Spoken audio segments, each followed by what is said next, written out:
and gosh, I almost forgot your first name. And great to be in your company tonight as well. And I know a couple of you, so it's good to see you come along to hear what ACT has to say. And of course, I do think I'm a real New Zealander. I think there's a lot of people that are real New Zealanders who really do know the difference between hard work and surviving and self-reliance and free enterprise and all those things. But we have a lot of people that don't know that, and all they want to do is harvest the effort of yourselves and put it in their pocket. So that's what drives me. Confederated farmers, people used to say to me, why don't you fight more for the product prices that we're getting? And I used to say to them, well, I've never been in a sector group in Federated Farmers. I've only ever wanted to be in generic policy work. The sectors can look after themselves. What I want to know and do for them is make sure that the platform for doing business is there for them.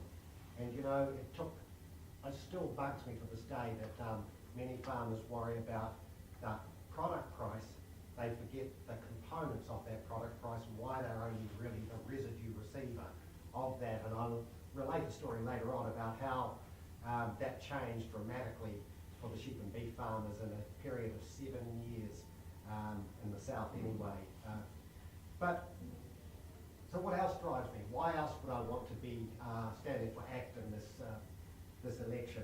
I mean, the export sector's been in recession since 2005, but that didn't stop government coming at us with more and more rules and regulation. It didn't stop them flushing cash into society like there's no tomorrow, and it didn't stop New Zealanders from borrowing like there's no tomorrow, but it's leaving us a hangover that the export sector is going to have to help recover New Zealand from.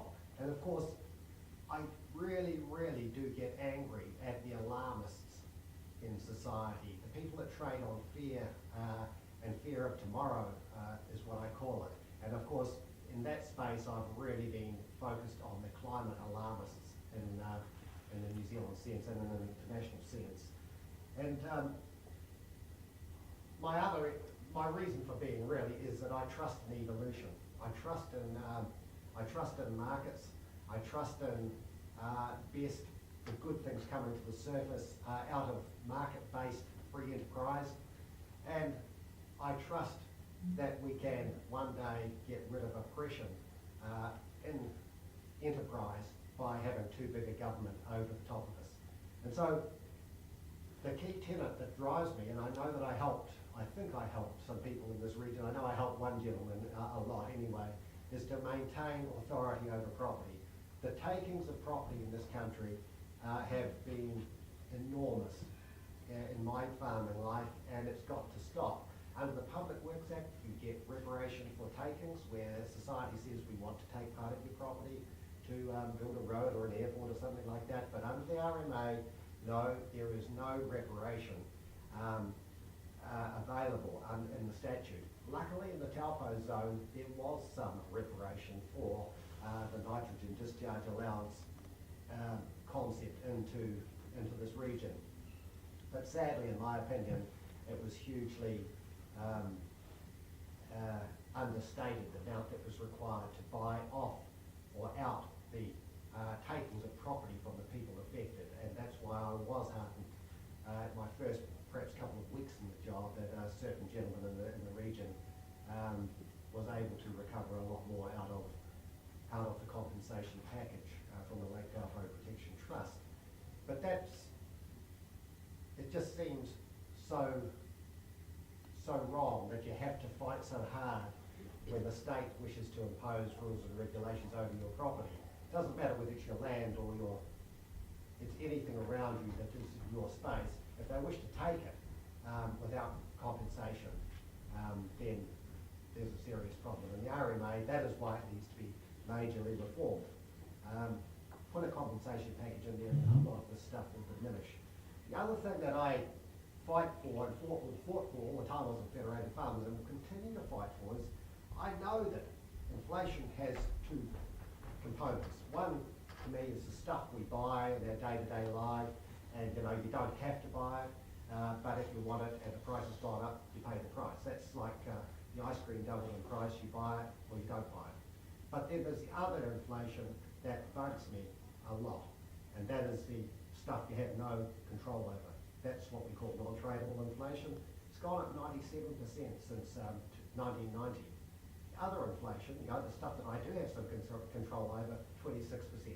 So you see why I was always focused on not the product price return. I was worried about what was the impediments to you getting a better product price return in terms of your agricultural produce.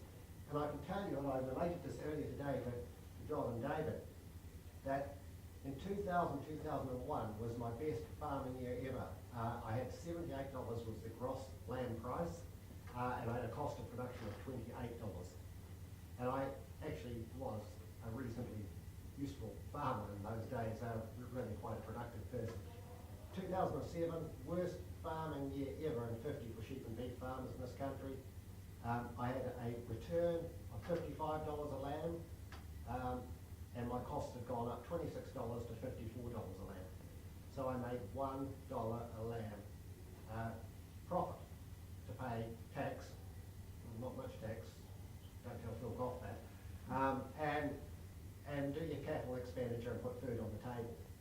And so what was giving me it? I mean, the processing industry was paying me $55, my own cooperatives. They'd had huge cost impositions since the turn of the century, the Employment Relations Bill, the Health and Safety and Employment Act, all those sort of things that added huge costs into that side of the business. So they were pulling back what they were receiving for their marketing, out of the market, in terms of the component back to me.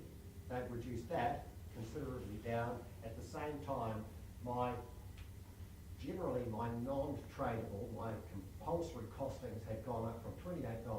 A large component of that, $28 to $54, was compulsory costs imposed by government. Didn't matter whether it was local authority rates, RMA costs and compliances through your business that you do. They're quite insidious, you don't see them. Your health and safety, your OSH, didn't matter where it was all in the mix. And that's why farmers need to be wary of big government. It's pretty easy for someone sitting in an office to add cost to you every day. They can dream up ideas that seem good to them. And in fact, if you think about it, one of the biggest farms, most intensive farms in New Zealand is in Wellington. Kimberly Valari wrote in The Independent in 2007 that there's 110 acres of office space occupied by the Crown and the government in Wellington. Core Crown employees went up from 29,000 when Helen Clark came to power to 45,000 in 2007, 8. Core Crown expenses went up considerably. Total Crown expenses went up from 38 billion when she started to 78 billion at the completion of her term. And we thought this government was going to rein them in, the one we have now. Well, yep, they've had a few problems. They've had a global financial crisis. They've had to bail out of the finance companies that were in the guarantee schemes, and they've had an earthquake. But it hasn't stopped them with expanding the size of government.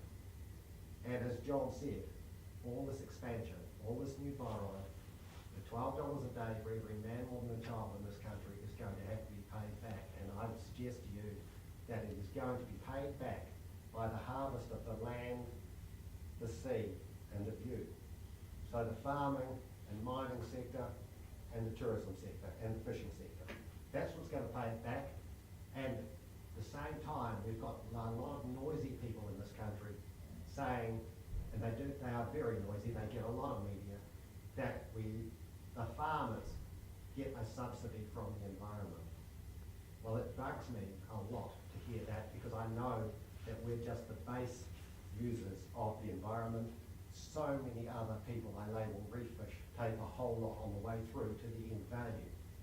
And that's where we've got to work at pushing back. I encourage that at Federated Farmers. I don't suggest I won the battle. Obviously, government is still burgeoning. But I'd like to think that we've blunted the push. But we haven't fixed the RMA, we haven't fixed the Local Government Act, and we haven't fixed things like the emissions trading scheme or the National Animal Tracing Scheme costs. We haven't fixed people or altered the thinking of people that think brand New Zealand is going to be enhanced by having an emissions trading scheme. All that nonsense is going through the minds of people that I call the noisy ones. And I'll mention the Rod Orams and co. That consistently come up in the media. They don't own anything. They don't own anything other than the noise they speak and create.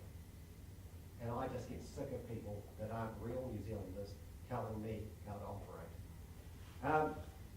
I think I might leave it there.